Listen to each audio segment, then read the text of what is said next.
एकलौटी सरकार झैं धेरै काम गर्न सक्ने अवस्था नरहेको प्रधानमन्त्री देउबाको गुनासो। धेरै अपेक्षा नराख्न कार्यकर्तालाई आग्रह। प्रधानमन्त्री एवं नेपाली कांग्रेसका सभापति शेरबहादुर देउबाले सरकार कांग्रेसको एकलौटी नभएकाले चाहे अनुसार धेरै काम गर्न सक्ने अवस्था नरहेको बताएका छन्। प्रधानमन्त्री देउबाले कांग्रेसको एकलौटी सरकार नभएकाले नेपाल ट्रेड युनियन कांग्रेसले धेरै माग दाबी गर्न नमिल्ने पनि बताए। नेपाल ट्रेड युनियन कांग्रेसको आइतबारबाट काठमाडौँमा सुरु भएको राष्ट्रिय सम्मेलनमा बोल्दै उनले श्रमिकहरूको हक अधिकारको सुरक्षा र उनीहरूको लागि आवश्यक सुविधा उपलब्ध गराउन सरकार दृढ संकल्पित रहेको बताए। परिस्थितिका बावजुद पनि राष्ट्र सेवक कर्मचारीहरूको तलब वृद्धि र आयका छुटको सीमा वृद्धिले अन्ततः कामदार कर्मचारीहरू थप लाभान्वित हुनेछन्। ट्रेड युनियनहरूले उठाउँदै आएका श्रमिक प्रतिनिधित्व, स्थानीय तहमा श्रमिकको पञ्जीकरण, पालिका तहमा सामाजिक संवादमा संरचनाको निर्माण तथा अरू विषयहरूप्रति वर्तमान सरकार सकारात्मक छ। आगामी दिनमा विषयलाई क्रमशः सम्बोधन गर्दै लाने आश्वासन पनि दिलाउन चाहन्छु।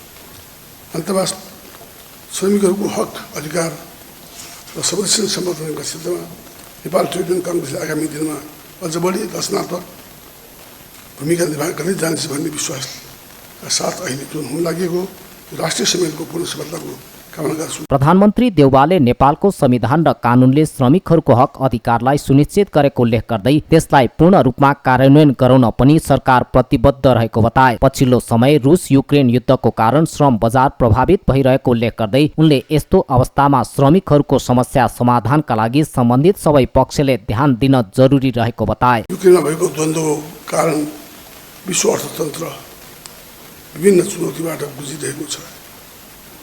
यसले श्रमिकहरूको रोजीरोटीको मुख्य आधार उद्योग व्यवसाय क्षेत्रलाई समेत केही प्रभावित गर्ने देखिएको छ। यस चुनौतीपूर्ण अवस्थामा अर्थतन्त्रलाई क्रमशः पुनर्स्थापन गर्दै श्रम बजारलाई चलायमान गराउन र श्रमजीवीहरूलाई रोजीरोटीको सुनिश्चित गर्न हामी सबैले मिलेर काम गर्न जरुरी छ। नेपालको संविधानले श्रमिकको हकलाई मौलिक हकको रूपमा स्थापित गर्दै प्रत्येक नागरिकलाई उचित श्रम अभ्यास र उचित पारिश्रमिक सुविधा तथा योगदानमा आधारित सामाजिक सुरक्षाको हकको प्रत्याभूति गरेको छ। यसै गरी प्रत्येक श्रमिकलाई कानुन बमोजिम ट्रेड युनियन खोल्ने, त्यसमा सहभागी हुने र सामूहिक सौदेबाजी गर्ने हकको प्रधानमन्त्री देउबाले विपन्न र अनौपचारिक क्षेत्रमा कार्यरत मजदुरहरूको हितका लागि सरकारले योगदानमा आधारित सामाजिक सुरक्षा कार्यक्रम ल्याएको स्मरण गराए। प्रधानमन्त्री देउबाले श्रम ऐन 2074 र योगदानमा आधारित सामाजिक सुरक्षा ऐन 2074 पूर्ण रूपमा कार्यान्वयन गर्ने प्रतिबद्धता पनि जनाए। उनले सरकारले सामाजिक सुरक्षा कोषबाट सबैभन्दा बढी श्रमिकहरूलाई नै लाभान्वित हुने विश्वास लिएको उनले बताए। प्रमुख प्रतिपक्ष एमाले सोमबारदेखि स्थानीय निर्वाचनको समीक्षा थाल्ने, विभागहरू विस्तार पनि सचिवालय बैठकको एजेन्डा। नेकपा एमाले सोमबारदेखि स्थानीय निर्वाचनको समीक्षा गर्ने भएको छ। आइतबार बसेको केन्द्रीय कार्यालय बैठकले सचिवालय बैठकमा एजेन्डा तय गरेको हो। कार्यालय बैठकले स्थानीय तह निर्वाचनको समीक्षा, गठन नभएका विभागको विस्तार र स्थानीय तहमा निर्वाचित जनप्रतिनिधिहरूको प्रशिक्षण गरी 3 एजेन्डा तय गरेको नेताहरूले बताएका छन्। स्थानीय निर्वाचनपछि एमाले पहिलो पटक सचिवालय बैठक बोलाएको हो। बैठकमा निर्वाचनमा अन्तर्घात गर्ने र पार्टी विरुद्ध बोल्ने नेतालाई कारबाही गर्ने एजेन्डा पनि छ। एमाले अनुशासन विभागले नेता घनश्याम भूषाललाई कारबाही गर्न यसअघि नै सिफारिस गरेको थियो। एमालेका नेताहरूले वैशाख 30 मा सम्पन्न भएको स्थानीय तह निर्वाचनमा सत्ता पक्षले राज्य शक्तिको स्रोत साधन दुरुपयोग गरेको आरोप लगाएको थियो। त्यसैगरी निर्वाचन भय रहित नभई धाँधली र बुथ कब्जा गरेको आरोप एमालेले लगाएको छ। एमालेद्वारा देउबाको अमेरिका भ्रमणका बारेमा सरकारको जवाफ माग। आसन्न भ्रमणले आशंका उत्पन्न भएको एमाले नेता गेवालीको भनाई। प्रमुख प्रतिपक्षी दल नेकपा एमाले प्रधानमन्त्री शेरबहादुर देउवाको अमेरिका भ्रमणका बारेमा सरकारको जवाफ माग गरेको छ। प्रतिनिधि सभाको आइतबार बसेको बैठकमा एमाले सांसद प्रदीप गेवालीले प्रधानमन्त्रीको भ्रमणका विषयमा विभिन्न चर्चा हुन थालेको भन्दै यस विषयमा सरकारले सदनलाई स्पष्ट जानकारी दिनुपर्ने बताएका हुन्। गेवालीले शेरबहादुर देउवा रक्षा मन्त्री वा प्रधानमन्त्री कुन हैसियतमा अमेरिका जान लागेका हुन् त्यो स्पष्ट हुनुपर्ने जिकिर गरे। यो भ्रमणको समग्र चाँजो पाँजोमा न अमेरिकाको स्टेट डिपार्टमेन्ट अग्रपङ्क्तिमा देखिन्छ न नेपालको परराष्ट्र मन्त्रालय। भ्रमणको चाँजो पाँजो मिलाइरहेको छ अमेरिकाको डिपार्टमेन्ट अफ डिफेन्सले र नेपालको रक्षा मन्त्रालयलाई त थाहा छैन, तर सेना त्यसमा जोडिएको देखिन्छ। यसले एउटा गम्भीर प्रश्न उठेको छ। प्रधानमन्त्री यो भ्रमण प्रधानमन्त्रीको हैसियतले हुँदैछ या रक्षा मन्त्रीको हैसियतले? रक्षा मन्त्रीको हैसियतले हुँदैछ भने त्यसको स्ट्याचर के हो, यस विषयमा पनि सदनले थाहा पाउनु जरुरी छ भन्ने म आग्रह गर्न चाहन्छु। सभामुख महोदय, नेपालको परराष्ट्र नीति संयुक्त राष्ट्रसङ्घको बडापत्र, असंलग्नता, विश्व शान्तिका मूल मान्यताहरू, पञ्चशील र नेपालको राष्ट्रिय हितमाथि आधारित हुन्छ भनेर नेपालको संविधानले हामीलाई गाइडेड गर्यो। सांसद गेवालीले 2 दिन अघि सदनमा सत्ता घटक एक दलका प्रमुख सचेतकले प्रधानमन्त्रीको भ्रमण रद्द गर्नुपर्ने भनाइ राख्नु सामान्य नभएको भन्दै प्रधानमन्त्रीको आसन्न भ्रमणले आशंका उत्पन्न गराएको बताए। उनले प्रधानमन्त्रीको भ्रमणको व्यवस्थापन परराष्ट्र सम्बद्धसँग नभएर रक्षा तथा सेनासँग सम्बन्धित निकाय सक्रिय भएको भन्दै आपत्ति जनाए। उनले कुनै पनि बहानामा नेपाललाई भू राजनैतिक द्वन्द्वको थलो बनाउन नहुनेमा जोड दिए। प्रमुख प्रतिपक्ष दल नेकपा एमालेका सांसद खगराज अधिकारीले 24 लाख कोभिड विरुद्धको खोप हराएको उल्लेख गर्दै त्यसको जवाफ दिन सरकारसँग माग गरेका छन्। आइतबारको संसद बैठकमा पूर्व स्वास्थ्य मन्त्री समेत रहेका सांसद अधिकारीले 24 लाख कोभिड विरुद्धको खोप सरकारले कमिसन लिएको कारण हराएको आशंका गर्दै त्यसबारे संसदमा यथार्थ जानकारी गराउन माग गरेका हुन्। सांसद अधिकारीले खोपबारे आफूहरूले प्रधानमन्त्री शेरबहादुर देउवाको समेत ध्यानाकर्षण गराएको भन्दै असन्तुष्टि व्यक्त गरे। 24 लाख खोप कहाँ गयो? हामीले उठाइरहेका छौँ, समितिमा उठाएका छौँ। हामीले सामान्य प्रधानमन्त्रीज्यू कहाँ हाम्रो डेलिगेसन टिम गएर बताएको छ र ती 24 लाख कम्पनीबाटै कमिसनबाटै हराएको सामान्य सभा महोदय, त्यसको जवाफ चाहिँदैन। निःशुल्क औषधिको कुरा चल्यो। मै स्वास्थ्य मन्त्री हुँदा नै सामान्य सभा महोदय 72वटा त नयाँ औषधि निःशुल्क बनाएको हो। 139वटा औषधि त त्यति बेलै निःशुल्क गरिएको थियो, एचआइभी एड्सदेखि क्यान्सरसम्मका। अनि यहाँ अहिले अर्को के न चमत्कार गरे भने के भ्रमको खेती गरिँदैछ, त्यसको जवाफ चाहिएन सामान्य सभा महोदय। सांसद अधिकारीले आफू स्वास्थ्य मन्त्री भएकै बेला एचआइभी एड्सदेखि क्यान्सरसम्मका 139वटा औषधि निःशुल्क उपलब्ध गराउने व्यवस्था गरेको उल्लेख गर्दै त्यसबारे अरू थप भ्रम नछर्न पनि सरकारलाई चेतावनी दिए। सांसद अधिकारीले गत वर्षको भन्दा स्वास्थ्य क्षेत्रमा सरकारले 22% भन्दा बढी बजेट घटाएको भन्दै आक्रोश व्यक्त गरे। प्रतिनिधि सभाको शून्य समयमा सांसदहरूले समसामयिक विषयमा सरकारको ध्यानाकर्षण गराएका छन्। आइतबार शून्य समयमा प्रतिनिधि सभा सदस्य विद्या भट्टराईले प्रकोप निराकरणका लागि आवश्यक संयन्त्र र संरचना निर्माणका लागि सरकारको ध्यानाकर्षण गराइन्। उनले सरकारलाई प्रकोप निराकरण र व्यवस्थित पुनर्निर्माणका लागि आवश्यक संयन्त्र र संरचना निर्माणका लागि सरकारको ध्यानाकर्षण गराएकी हुन्। नेपालमा दिगो विकासको लागि पहिरो, गेग्रान, बहाव, हिमबाडी लगायतका प्राकृतिक विपत्ति प्रमुख चुनौतीको रूपमा रहेको छ। विकासका कामले गति लिँदा पहिरो तथा गेग्रान जन्य प्रकोपलाई प्राथमिकतामा राख्न आवश्यक देखिन्छ। संहिताको कार्यान्वयनको अवस्थामा 2075मा जल उत्पन्न प्रकोप व्यवस्थापन विभागको विघटनपछि संस्थागत शून्यता देखिएको छ। प्रकोप निराकरण र व्यवस्थित पुनर्निर्माणका लागि आवश्यक संयन्त्र र संरचना निर्माणका लागि सरकारको ध्यानाकर्षण गर्दछु। सभामुख महोदय, भूक्षय र पहिरोबाट कास्की क्षेत्र नम्बर 2 अन्तर्गत दोबिला, दमसादी, छोरेपाटन, भलाम, अर्मला र काउँ क्षेत्रहरू अत्यन्तै जोखिममा छन्। सांसद शेरबहादुर तामाङले सरकारले सिन्धुपाल्चोक जिल्लालाई सङ्कटग्रस्त जिल्ला घोषणा गरेर 6 अर्बभन्दा बढी रकम विश्व बैंकबाट प्राप्त गरेको भए पनि सिन्धुपाल्चोकमा खर्च नगरेको बताए। सिन्धुपाल्चोक जिल्ला प्राकृतिक प्रकोपले अत्यन्त बढी प्रताडित जिल्ला हो। जुरे पहिरो, त्यसपछि 72 को भूकम्प, त्यसपछि फेरि घुमथाङ र लिडीमा गएको पहिरो, यसले मुलुकै हल्लायो र त्यसपछि नेपाल सरकारले चाहिँ सङ्कटग्रस्त जिल्ला घोषणा गर्यो। 3.5 अरब जति विश्व ब्याङ्कबाट सहयोग प्राप्त गर्यो।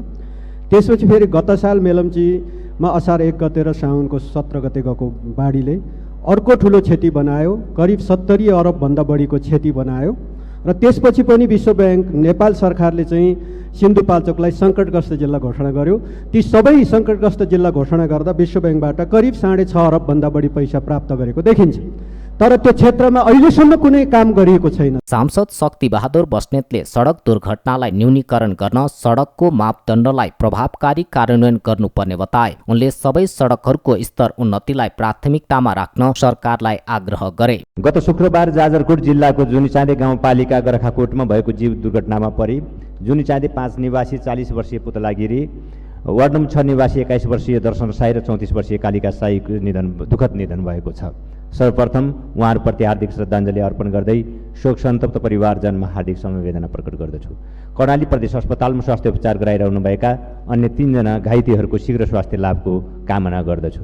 सभामुख महोदय, वर्षेनी हुने यस प्रकारका दुर्घटनाहरूलाई न्यून गर्न सङ्घ प्रदेश र स्थानीय तहबाट निर्माण गरिने सडकको मापदण्डको प्रभावकारी कार्यान्वयन र हरेक वडाको केन्द्रसम्ममा सबै मौसममा यातायात सुचारू हुन सक्ने गरी सडकहरूको स्तर उन्नतिको लागि प्राथमिकतामा राख्न विशेष आग्रह गर्दछु। प्रतिनिधि सभा सदस्य डाक्टर सूर्य प्रसाद पाठकले दलितहरूको शैक्षिक प्रमाणपत्र र नागरिकताको थरमा एकरूपता ल्याइदिन सरकारसँग आग्रह गरे। गृह मन्त्रालयले 2052 सालमा नै दलित समुदायका नागरिकहरूले चाहेमा गैर दलितसँग मिल्ने थर परिवर्तन गरी नागरिकता संशोधन गर्न चाहेमा मन्त्रालयले तोके अनुसार थर परिवर्तन गर्न सक्ने व्यवस्था गरेको र पछि 2063 सालमा सुव्यवस्था कडाइका साथ कार्यान्वयन गर्न सबै जिल्ला प्रशासन कार्यालय परिपत्र पनि गरेको छ।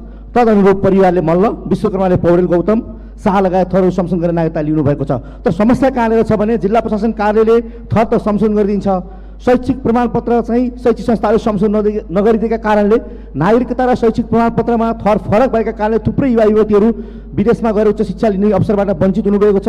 यो समस्या समाधान गरिदिनका लागि शैक्षिक प्रमाणपत्र र नागरिकताको थरमा एकरूपता ल्याइदिनका लागि सरकारसँग विशेष रूपमा आग्रह गर्न चाहन्छु। उनले कामी दमाई सार्कीले आफ्नो थर राखी नागरिकता लिन पाउने व्यवस्था अविलम्ब गरिदिनको लागि सरकारको ध्यानाकर्षण गराए। बीना देवी बुढाथोकीले रासायनिक मलको अभावले किसानहरू चिन्तित हुनु परेको बताइन्। उनले तराईका किसानले भारतबाट मल किनेर ल्याउँदा सीमा नाकामा दुःख पाएको भन्दै त्यसतर्फ सरकारको ध्यानाकर्षण गराइन्। तर आज किसानले मानो रोपेर मुरी फलाउने सिजनमा रासायनिक मलको अभावले किसानहरू चिन्तित छन्।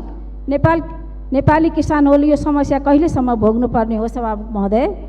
के सरकारले यसको लागि ठोस योजना बनाएर समस्या समाधान गर्न सक्दैन र? अर्कोतर्फ तराईका जिल्लाहरूमा किसानहरूले भारतीय बजारबाट मल खाद किनेर साइकल मोटरसाइकलमा ल्याउँदा समेत सिमानामा दुःख पाइरहेका छन्। प्रतिनिधि सभा सदस्य लक्ष्मी परियारले विद्यार्थीहरूलाई तत्काल पाठ्य पुस्तक र किसानहरूलाई मल र बिउ सहज रूपमा दिलाउन पनि सरकारसँग माग गरिन्। विद्यार्थीहरू विद्यालय जान्छन्, पढ्नका लागि किताब छैन। हामी बालबालिकाको भविष्य कस्तो बनाउँदैछौँ? हामी बालबालिकाको भविष्यको बारेमा कति चिन्तित छौँ? शिक्षा मन्त्रीज्यूसँग मेरो अनुरोध छ कि अति शीघ्र बालबालिकाले किताब प्राप्त गर्न सकुन्। सभामुख महोदय, अर्को किसानका लागि हामीले नीति तथा कार्यक्रम राम्रो ल्यायौँ, किसानलाई पेन्सनको पनि कुरा गऱ्यौँ, तर बिहानी अन्धकार नै छ। सभामुख महोदय, मुठी खाएर मुठी उब्जाउने यो समय हो किसानको लागि, तर बिउ छैन, मल छैन। सभामुखज्यू मार्फत कृषि मन्त्रीज्यूसँग मेरो आग्रह छ, अति तीव्र मल र बिउ किसानलाई सहज रूपमा प्राप्त गर्न सकुन्। प्रतिनिधि सभा सदस्य लाल प्रसाद सावा लिम्बुले नागरिकता विधेयकलाई तत्काल संसदबाट पारित गरी जन्मसिद्ध नागरिकका छोराछोरीलाई नागरिकता पाउने व्यवस्था गर्न माग गरे। जन्मसिद्ध नागरिकता प्राप्त नागरिकका छोराछोरीले हाल उमेर पुगेर पनि नागरिकताबाट वञ्चित छन्। ड्राइभिङ लाइसेन्स बनाउन पाएका छैनन्, उच्च शिक्षा हासिल गर्न पाएका छैनन्, विदेश जान पाएका छैनन्, आफ्नै देशमा शरणार्थी जस्तो भएर बस्नु परेको छ। सभामुख महोदय, हाल संसदीय समितिले बहुमतबाट पारित गरी यस संसदमा पेश गरेको नागरिकता विधेयकलाई तत्काल पारित गरियोस् र जन्मसिद्धका छोराछोरीले नागरिकता पाउने व्यवस्था तुरन्त गरियोस् भनी यस संसदमा जोरदार माग गर्दछु। प्रतिनिधि सभा सदस्य बिना कुमारी श्रेष्ठले बाल श्रम उन्मूलन गर्न सम्बन्धित निकायले ध्यान दिनुपर्ने बताए। उनले उद्योगहरूलाई बाल बालिकालाई श्रममा नलगाई अन्तर्राष्ट्रिय प्रतिबद्धता र राष्ट्रिय कानून कार्यान्वयनमा सहयोग पुर्याउन अनुरोध गरिन्।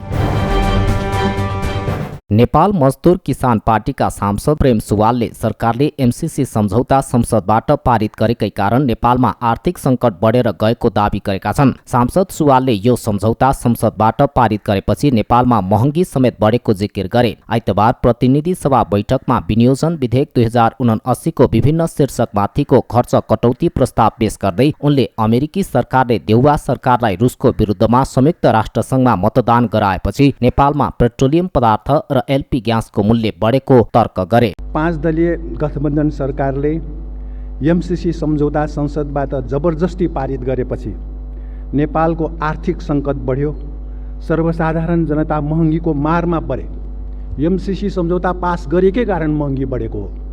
यसको प्रमाण हामी दिन सक्छौँ। अमेरिकी साम्राज्यवादले देउबा सरकारलाई संयुक्त राष्ट्रसङ्घमा रुसको विपक्षमा मतदान गरायो, यसै कारण महँगी बढेको हो। रुस मामिलाको विषयमा तटस्थ बसेको भारतले अहिले पनि अन्तर्राष्ट्रिय बजार मूल्यको 1/3 मूल्यमा पेट्रोलियम पदार्थ र एलपी ग्यास पाए पनि नेपालले रुसको विरुद्धमा मतदान गरेकाले महँगोमा आयात गर्नु परेको उनको आरोप छ। सांसद सुवालले प्रधानमन्त्री शेरबहादुर देउबाको कूटनैतिक असफलताको कारण नेपालले महँगोमा पेट्रोलियम पदार्थ तथा एलपी ग्यास आयात गर्नु परेको भन्दै आक्रोश व्यक्त गरे। मतदानमा तटस्थ बसेको भारतलाई रुसले अन्तर्राष्ट्रिय बजारमा बजार मूल्यको 1/3 मूल्यमा तेल र ग्यास उपलब्ध गरायो। खोइ नेपालको कूटनीति, तेल सस्तोमा ल्याउन सक्दैन भारतले जस्तै, सरकार असफल भएको छ। नेपालमा तेल र ग्यासको मूल्य अकासियो। देउबा सरकारले रुस विरुद्ध मतदान नगरेको भए नेपाललाई पनि रुसले तेल र ग्यास भारतलाई जस्तै अन्तर्राष्ट्रिय बजार मूल्यको 1/3 भन्दा कममा दिने थियो। यो कूटनीति असफल भएको हो प्रधानमन्त्री शेरबहादुर देउबाको। सांसद सुवालले देउबा नेतृत्वको गठबन्धन सरकार कूटनैतिक क्षेत्रमा पूर्णतया असफल भएको पनि पटक पटक दोहोर्याए। न्यायपालिकाले कार्यपालिकामाथि हमला गरेको पर्यटन मन्त्री आलेको आरोप। निजगढ विमानस्थलबारे धेरै नउफ्रिन अरू मन्त्रीलाई सुझाव। त्रिभुवन अन्तर्राष्ट्रिय विमानस्थलको आन्तरिकतर्फको आगमन टर्मिनल भवन शिलान्यास भएको छ। आइतबार संस्कृति पर्यटन तथा नागरिक उड्डयन मन्त्री प्रेमबहादुर आलेले भवनको शिलान्यास गरेका हुन्। आन्तरिक हवाई यात्रुको चाप बढेसँगै नेपाल नागरिक उड्डयन प्राधिकरणले आन्तरिकतर्फको टर्मिनल भवन बनाउन लागेको बताएको छ। भवनको शिलान्यास गर्दै मन्त्री आलेले भवन निर्माणको काम समय अगावै सक्न भवन निर्माणको जिम्मा पाएको ब्राइट मल्टी कन्स्ट्रक्सनसँग आग्रह गरे। 1 वर्षभित्र आन्तरिक टर्मिनल भवन 5 करोडमा निर्माण गर्ने लक्ष्य छ। उनले प्रस्तावित आन्तरिक टर्मिनल भवनमा भिआइपी कक्ष, शौचालयको व्यवस्था, यात्रुलाई बस्ने व्यवस्था र 60 वर्ष उमेर समूह माथिका मानिसलाई बस्न कुर्सीको व्यवस्था हुने पनि बताए। उनले अबका दिनमा विमानस्थलमा हुने फोहोरलाई व्यवस्थापन गर्न निर्देशन दिए। मन्त्री आलेले विमानस्थलमा सरसफाइलाई ध्यान दिन पनि आग्रह गरे। म निर्माणकर्तालाई भन्न चाहन्छु, कन्स्ट्रक्सन कम्पनीलाई भन्न चाहन्छु, तपाईले समय अवधिभन्दा अगावै सम्पन्न गर्नुहोस् भन्ने म तपाईँलाई यो कुरा पनि राख्न चाहन्छु। र अर्को कुरा, त्यो ब्यागेज बेल्टमा भिआइपी कक्ष पनि त्यही हुनेछ, टोयलेट बाथरुमको व्यवस्था पनि त्यहाँ हुनेछ। अन्य चाहिने यात्रुलाई बस्नको लागि 60 वर्षभन्दा माथिकालाई, वृद्ध बुवा आमाहरूलाई बस्नको लागि पनि 10-20 वटा चेयरको व्यवस्था हुनेछ। त्यसले गर्दाखेरि हाम्रो चाप कम हुनेछ। अब जहाँ हाम्रो ब्यागेज बेल्ट यो चलिरहेको अवस्था छ, यसलाई हामी अब टर्मिनल बिल्डिङमा कन्भर्ट गर्छौँ। यसरी हामी अगाडि बढ्दैछौँ। आज जुन फोहोराको उद्घाटन भएको छ, यही टर्मिनल बिल्डिङको उद्घाटन भएको छ। म के भन्न चाहन्छु भन्दा, अब यसलाई तपाईँले मेन्टेन गर्नुहोस् है, कोही पान खाएर पिचिक्क थुक्ने काम नहोस्।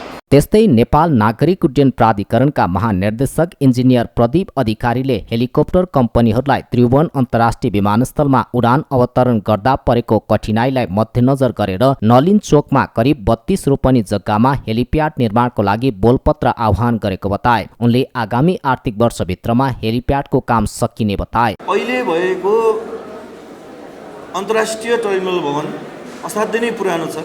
यो भवनलाई पनि हामीले अर्को अन्तर्राष्ट्रिय टर्मिनल भवन बनाएर यसलाई पनि यसलाई अब आन्तरिक टर्मिनल भवनमा हामीले रूपान्तरण गर्ने हाम्रो कार्यक्रम छ।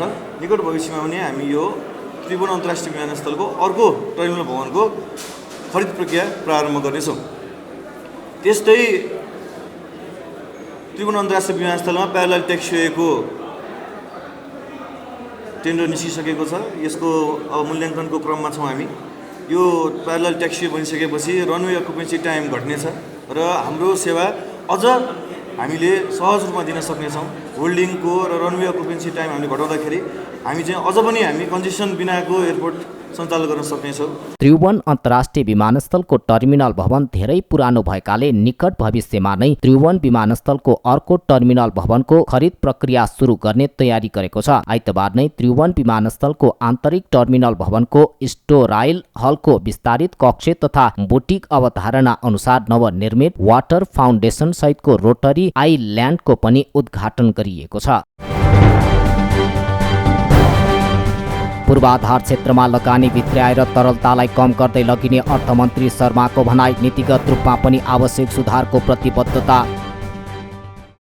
अर्थमन्त्री जनार्दन शर्माले पूर्वाधार क्षेत्रमा लगानी भित्र्याएर तरलतालाई कम गर्दै लगिने बताएका छन्। आइतबार काठमाडौँमा आयोजित आइएमई लिमिटेडको 22औं वार्षिक उत्सव समारोहलाई सम्बोधन गर्दै अर्थमन्त्री शर्माले पूर्वाधार क्षेत्रमा लगानी भित्र्याएर र भएको पुँजी परिचालन गरेर तरलतालाई कम गर्दै लगिने बताएका हुन्। उनले केही नीतिगत कुराले पनि तरलतामा असर गरेको भन्दै नीतिगत रूपमा पनि आवश्यक सुधार गरिने बताए। उनले नीतिगत सुधार गर्दा व्यवसायीहरूको मागलाई पनि ध्यान दिइने बताए। जहाँसम्म तरलताको कुरा छ, तरलताका कुराहरूमा केही नीतिगत कुराहरूले पनि काम गरेका छन्।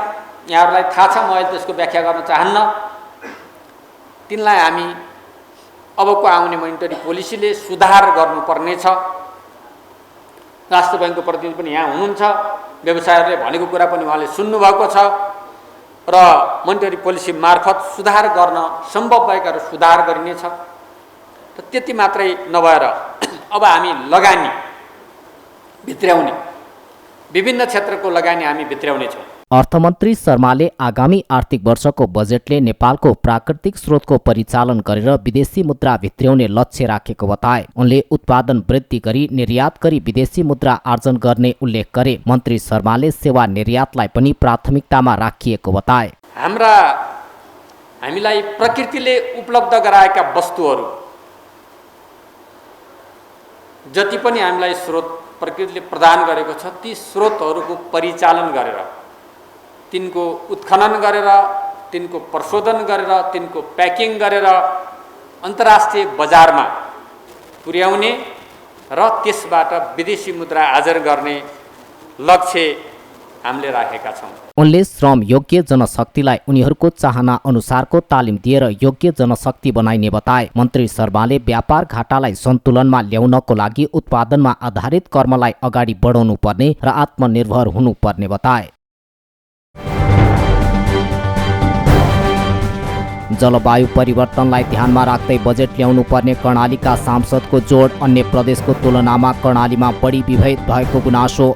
कर्णाली प्रदेश सांसदहरूले आगामी आर्थिक वर्षको बजेटमा जलवायु परिवर्तनलाई ध्यानमा राख्दै समावेशीकरण बजेट ल्याउनु पर्नेमा जोड दिएका छन्। आइतबार कर्णाली प्रदेशको सामाजिक विकास समितिले आयोजना गरेको लैङ्गिक समानता, अपाङ्गता र सामाजिक समावेशीकरण बजेट विश्लेषण सम्बन्धी कार्यक्रममा बोल्दै सांसदहरूले आगामी वर्षको बजेटमा जलवायु परिवर्तन, लैङ्गिक समानता र अपाङ्ग मैत्री बजेट ल्याउनु पर्नेमा जोड दिएका हुन्। कार्यक्रममा सामाजिक विकास समितिकी अध्यक्ष देवी ओलीले जलवायु परिवर्तन र समावेशी का क्षेत्रमा बजेट बढ्ने भएकोले काम गर्नलाई उत्साह थपेको बताइन्। अध्यक्ष ओलीले विकास निर्माणका लागि मेसिन भन्दा मानव श्रम प्रयोग गरेमा वातावरणलाई पनि समस्या नहुने बताइन्। लैङ्गिक समावेशीकरण र जलवायु परिवर्तनको विषयमा यहाँका नागरिकहरूको चासो चिन्ता छ र जनप्रतिनिधिहरूको पनि त्यो खालको एउटा प्रतिबद्धता सहित कामहरू पनि भएका छन् भन्ने कुरा छ। जो लैङ्गिक उत्तरदायी बजेटदेखि लिएर त्यो बजेट विश्लेषण गरेको कुरामा प्रवृत्ति हेर्दाखेरि बढ्दो छ भन्नुभएको छ। यसले हामीलाई झन् उत्साह थपेको छ। त्यसकारण हामीले यो सन्देशलाई पुर्याउनुपर्छ। विशेष गरेर यहाँ उपस्थित हुनुभएका सम्पूर्ण पत्रकारज्यूहरूलाई कर्णालीको हकमा जुन ढङ्गले कर्णालीको जनजीविकादेखि लिएर कर्णालीको अवस्थालाई हरेक सूचकाङ्कबाट हामी पछाडिबाट पछि परेको तथ्याङ्कबाट विश्लेषण गर्छौँ, त्योबाट हामी अब परिवर्तन भएर हामीले पनि केही प्रगति हासिल गरेका छौँ। त्यस्तै कर्णाली प्रदेशकी उपसभामुख पुष्पा घरती विष्टले जलवायु परिवर्तनसँग सम्बन्धित विषय जटिल बन्दै गइरहेको बताइन्। उनले गाउँका खोला नालामा पानीको मात्रा घट्दै गएको र कतिपयमा पानी नै पाउन छोडेको अवस्था सिर्जना भएको उल्लेख गरिन्। आज गाउँतिर फर्क्यौँ भने हामीले देखिराखेका खोलाहरू हामी देखिराखेका छैनौँ। आज मेरो माइती घर जाजरकोट हो। जाजरकोटमा हामी सानो भुराबारी हुँदाखेरि त्यो ठुलो छरो थियो कि त्यहाँ छरो खेल्न जाने भन्ने हुन्थ्यो। हामी भुराबारी होइन कपडा फालेर त्यो छरो खेल्न जान्थ्यौँ कि म 4, 5, 7, 8, 10 वर्षपछि अब गएको है भन्नाले अब यो गएको 1-2 वर्ष अगाडि म गएको थिएँ कि मेरो माइती जिल्ला। त्यता त्यो छरो थियो कि थिएन जस्तो छ क्या, अहिले छँदै छैन क्या, त्यो पानी नै छैन भने त्यत्रो पानी कहाँ गएको होला कि। कर्णाली प्रदेश सांसद दल रावलले कर्णालीका महिलाको समस्या अन्त्य गर्न छाउपडी प्रथा विरुद्धका अन्य कार्यक्रम अगाडि सारेको बताए। उनले कार्बन टेन्टको विषयलाई ध्यान दिएर कर्णाली सरकार अगाडि बढ्नुपर्ने आवश्यकता रहेको बताए। कर्णालीका दुर्गमतिरका महिलाहरू दिदीबहिनीहरू सुत्केरी आफ्नो प्रजनन अधिकारबाट पनि वञ्चित हुनुपर्ने अवस्था थियो। बच्चा जन्माउन नसकेर मर्नुपर्ने अवस्था थियो। त्यसलाई मध्यनजर गरेर हामीले एयरलिफ्टिङ सुरु गऱ्यौँ। मलाई लाग्छ अहिलेसम्म हेर्ने हो भने 200-300 कर्णालीका महिला दिदीबहिनीहरूले चाहिँ त्यो जोखिमबाट ज्यान चाहिँ जोगिएको अवस्था चाहिँ छ। त्यो गर्व लाग्छ मलाई। वास्तवमा हामीले सुरु गऱ्यौँ, पछि राष्ट्रिय सरकार हाम्रो नेपाल सरकारले पनि सुरु गर्यो, पछि यहाँबाट कपी गरेर सुरु गरेको थियो। त्यस्तै थुप्रै कार्यक्रमहरू यो महिला मात्र होइन कि यो gender friendly gender responsive budget हामीले ल्याएका छौँ। अघि डाक्टर साहबले प्रस्तुत पनि गरिसक्नुभयो।